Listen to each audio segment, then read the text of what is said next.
Bonjour Canacel, Bonjour, bonjour. je suis ravie de t'accueillir sur Gaillard Média. C'est gentil de m'accueillir. Alors, est-ce que tu peux nous dire en quelques mots, nous raconter un peu l'histoire de ce nom d'artiste Canacel? Ça représente quoi pour toi? Canacel, c'est... En fait, c'était pas un pseudo musical à la base, c'était un pseudo pour la BD. Parce que je faisais de la BD quand j'étais ado. Tu dessines? Ouais. D'accord. Ouais. Et je voulais... Mon nom de famille, c'est Kanagi, donc c'est un nom tamoul bien marqué dans l'Est et le Nord. Et donc voilà, mon surnom a souvent été Kana. Ok. Mais il y avait déjà un groupe qui s'appelait Kana. Ouais. Et en fait, Canacel, c'est devenu mon pseudo parce que je voulais rendre hommage un petit peu à cette histoire de famille.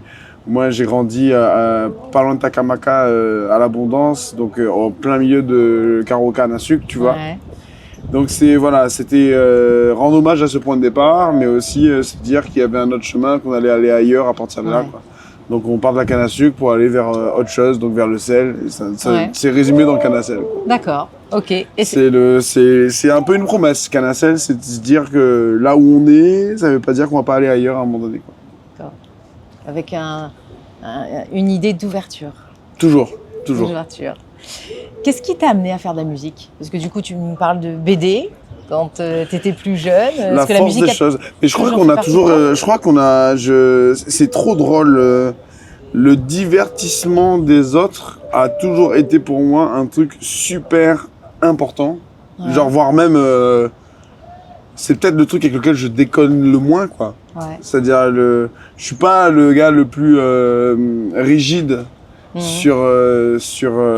vivre, je pense. Ouais. Mais quand il s'agit de divertissement, j'ai un peu plus de mal à tolérer l'à peu près. Il faut que ce soit vraiment bien fait. Et qu'on cherche toujours la bonne idée, qu'on ait toujours un truc... voilà quoi, qu'on prenne pas ça un petit peu en dilettante ou avec facilité. Donc je suis rentré dans une chorale vraiment par hasard. J'ai constaté que quand je chantais, ça rendait les gens heureux. Et je me suis dit, ah ok, d'accord, bon, ben, ça sera mon chemin vers le divertissement, ça sera vers la musique, quoi. Mais en fait, je pense qu'à un moment donné, j'aurais pris une voie, je sais pas, éclairagiste ou... Je pense que c'était quand même fait pour être ça. Je parlais de dessin tout à l'heure, je dessinais. La comédie m'aurait pas non plus dégoûté non plus. C'était dans le milieu artistique, quoi qu'il en soit. Ouais, je sais pas, divertir, quoi, avant tout.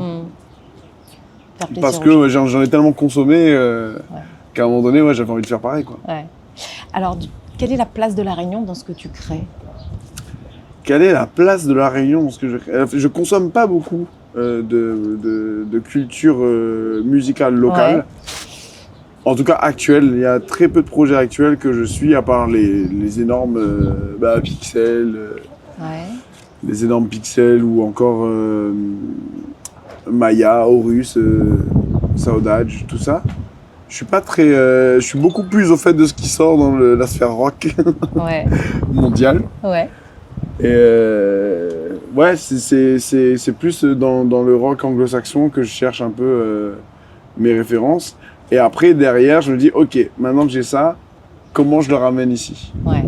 Quel angle je prends, quel chemin je vais prendre pour que ça résonne de manière tout à fait naturelle avec nos montagnes, avec nos Fidao, nos plages et tout. C'est un peu ça le jeu, c'est très ludique en vrai. Ouais. Moi, là, je parle de ça dans un registre vraiment de création originale, mais je fais aussi de la reprise que j'adapte en créole. Ouais. Donc le jeu, ça va être de se dire, ok, cette chanson, elle parle de ça, avec ces mots-là, mais ces mots-là, si je les traduis littéralement, ça ne veut rien dire. Pour un réunionnais, ça ne veut rien dire. C'est trouver le chemin pour que l'émotion et le message soient intacts, mais qu'ils aient l'air d'être nés ici à la base. Et ça, c'est un truc qui m'amuse énormément. Quelque part, tu ramènes La Réunion en image dans ta musique. En image... en goût, en odeur aussi, j'espère, en parfum. J'espère que quand les gens écoutent, voilà quoi, il y a l'essence qui s'aiguise et qu'il y a un petit peu de Réunion dans tout ça mélangé. Bah après, c'est pas parce que tu ne fais pas du Maloya que tu ne représentes pas La Réunion. Bah, de toute façon, il y a qu'à voir ma tête, de dire à un moment donné, désolé, mais mon sang, ma tête, c'est La Réunion pure. C'est ça. Donc après, si en plus de ça, il faut que je fasse absolument du Maloya pour dire que je suis un musicien réunionnais, ça m'intéresse pas. Ouais. Alors justement, comment tu vois, toi, le rôle de l'artiste dans une société réunionnaise en mutation? Très bonne question. Alors là, pour le coup, j'avoue que c'est un des thèmes sur lesquels j'ai écrit récemment, sur une des chansons les plus récentes qu'on a enregistrées. C'est tellement récent qu'on ne va pas la jouer, elle n'est pas encore on n'est pas encore dans les doigts. Mais c'est à quel moment, quelle place je dois prendre, quoi. Et j'ai pas la réponse à la question. Moi, j'entends des discours que j'aurais jamais cru entendre dans mon quartier, dans ma ville, sur mon île, sur certaines communautés, que ce soit les Aurais, que ce soit les Mahorais, les Comoriens, pour être très frontal sur ces questions-là. Oui. Et où je me dis, ok, donc là, on en est là. En plus, moi, je suis gâté pourri par la vie, c'est-à-dire que ces discours-là, s'ils sont légitimés par des vraies expériences de la vie de tous les jours, moi, c'est pas mon expérience de la vie de tous les jours. Donc, en plus, quand les gens me parlent de ça, je sais pas de quoi tu es en train de parler, quoi. Ouais. Donc, ça rajoute encore plus de la distance entre moi et ces discours-là. Mais faut pas faire l'effarouché. Je pense qu'il faut se relever les manches et mettre les mains dans le cambouis, essayer de comprendre un peu ce qui se passe, sans chercher d'excuses à quiconque et se dire que quand même, on a un petit trésor de terrain sur ce galet-là. Et que c'est pas parce que le racisme est à la mode partout qu'il va falloir qu'on suive. Ouais. Donc je suis très pensif, je suis très curieux, j'essaye de pas fermer les portes. Enfin, pas fermer les portes. Les fachos dehors quand même, mais j'espère quand même qu'on va réussir à trouver une issue intelligente à tout ça. Ouais. Et du coup, ça fait partie des sujets que tu te refuses de taire dans ta musique aujourd'hui? Non, alors, je suis pas un chanteur, je pense pas être un chanteur engagé. Par contre, au quotidien, j'ai jamais caché mes opinions et mon rejet du rejet, quoi. Ouais. Donc là-dessus, être catalogué, ça me pose aucun souci, j'assume total. Derrière, par contre, écrire dessus, j'écris sur mes questionnements, ça c'est sûr.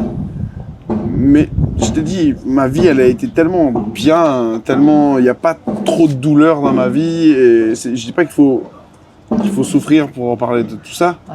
Mais de là où je suis, je ressemblerai à rien d'autre qu'à un donneur de leçons. Ouais. Et on en a assez, quoi. Ouais, on en a assez.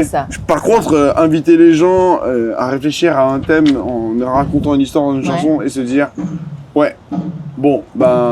c'est vrai que si on peut commencer juste à discuter, en mettant les armes à terre et juste discuter, et si j'arrive à créer ce moment-là grâce à une chanson, j'aurais gagné un truc quand même. Et si tu pouvais mettre des mots, du coup, sur le message, toi, que tu veux faire passer? Faites de l'amour, hein, un peu. Je sais pas, à un moment donné, on va pas perdre de temps, quoi. C'est ça. Voilà.